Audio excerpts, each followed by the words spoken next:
This morning, one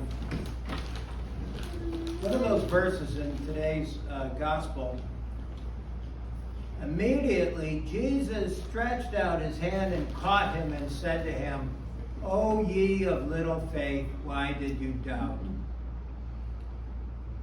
I'd like to talk a little bit this morning about faith.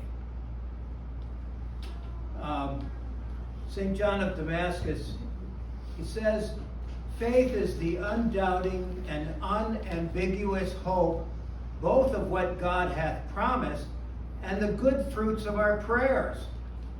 Our faith, therefore, belongs to our will, while the fruits are the gifts of the Spirit, the substance of things hoped for, the fruits of our prayers. You know, there's a couple meanings to faith that are very dear to us, because on the one hand we say, well, this is our faith. You know, the Orthodox Church is our faith, and that the Apostolic Christianity, this is our faith.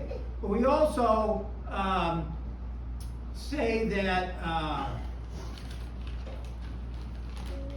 I have a faith inside of myself, and somehow these two must come together. It's not so much that we have to know everything about the Orthodox faith. That's not what makes us claim that this is our faith. When I look inside of myself and I say, well, this is my life, the life that God has given me. You know, what am I doing with it? What am I going to do with it? What have I done with it? What am I going to answer when I got to stand before him and he says, what did you do with the life that I gave you? Well, this is something that compels us to find answers inside of ourselves. When St. John Damascus says that it's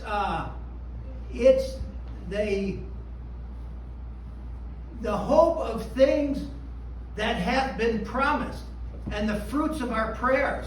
It's like our faith, what we recognize in ourselves as our faith is built on our relationship with God. If God has answered our prayers, if we can see in our life that God has done something in our life, that he has propelled us forth, that he has shed his grace on us, that he has illumined our understanding, that he has turned us from going around in circles in the world and gave us a direction that leads all the way into eternity. If we can identify those things in ourselves, then that's our faith. That has been wrought inside and written on our hearts by the Holy Spirit. And that's how we acquire our faith. Our faith isn't in books and in man-made edifices. Our faith has been written in our hearts by the hand of God. And the only way that it gets written in our hearts is that we ask him, we beseech him, that in some way in our life, in our understanding, in the gropings of our mind, in our will, and our yearning for some kind of peace and understanding to the world and life that we've been given, and he answers that. And it's those answers that we recognize inside of ourselves, that is what our faith is built on. So that when you can say, well, this is my faith, I have faith, I have a full measure of faith, this is what it is, because it's based on experience, it's based on me asking God and God responding to me. And it's not all about me, because most of the things I ask for from God have nothing to do with me, but the people around me.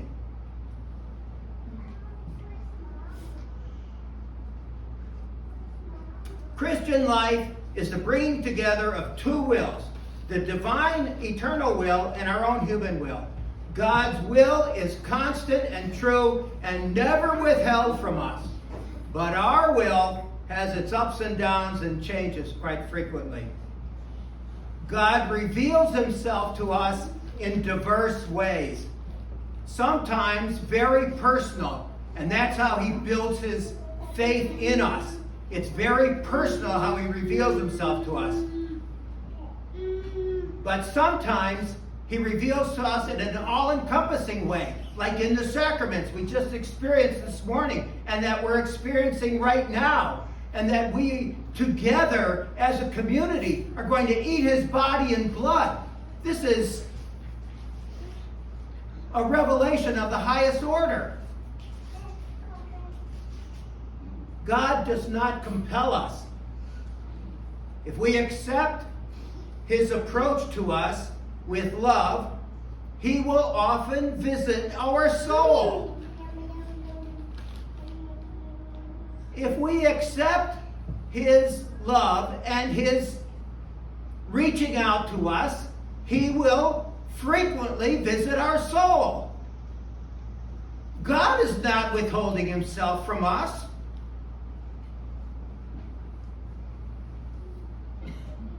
And he visits us in his meekness and humility. He does not overpower us, but shares his light, peace, and power of his presence.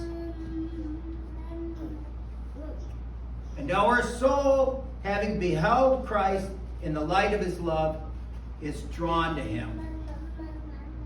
We do not wish to resist the desire to draw close to God.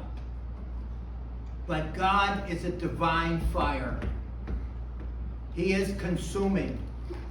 And it is natural for us to seek him out, draw close to him, get singed a little bit by the power of his presence, by his wisdom, by his commandments, by his demands for us as human beings to live like his son.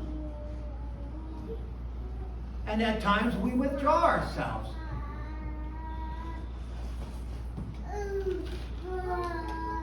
One of the things that I find most comforting is that God is a fire, and that we can just get close to him and bask in his presence and let the warmth of his fire warm us and wash over us.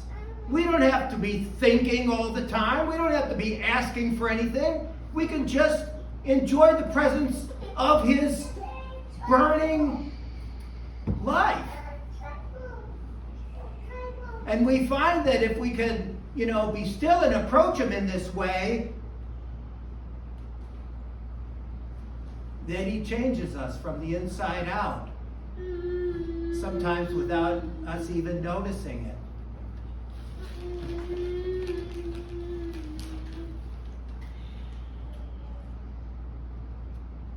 As we mature, we find in ourselves a spiritual thirst, a longing for this fire.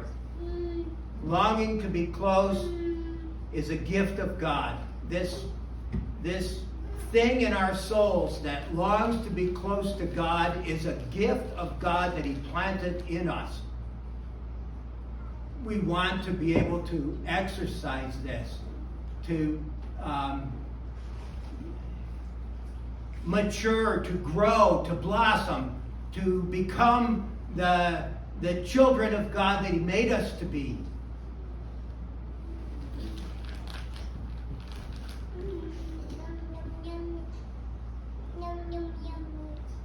To be counted worthy of the knowledge of God, being forced out of the delusional error, coming to a knowledge of the truth, obtaining the blessings that come through baptism.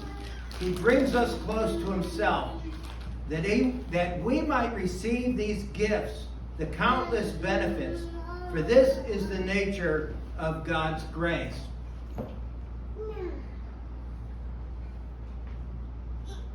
Our faith is based on our experience with God. And All we need to do is exercise our part of this relationship. To want Him, to want to be close to Him, to set aside time, to foster a relationship that we don't just set Him aside for certain hours of the day or the week, but that we communicate and commune with God throughout the day, every day, that we share our life with God, and that He shares His life with us. And this not only builds our faith, but it brings us peace. It gives us a direction. We're going into eternity to be like Christ. And we're going nowhere else. That's where we're going.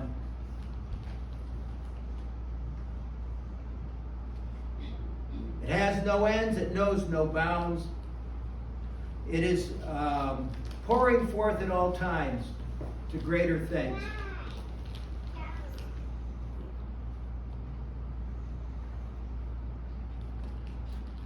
Our faith is an assent to the truth, and our faith profits our soul, and it puts us into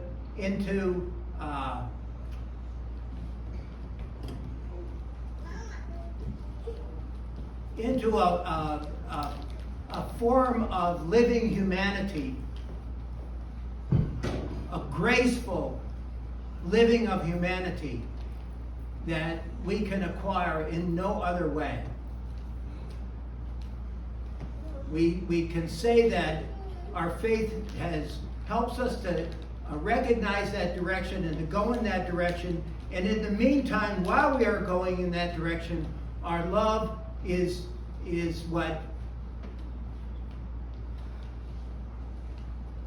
what we do with our life and attention and the gifts that God has given us, and that becomes the everyday life's experiences on our way to eternity. In His name, and in the name of the Father, Son, and the Holy Spirit. Amen.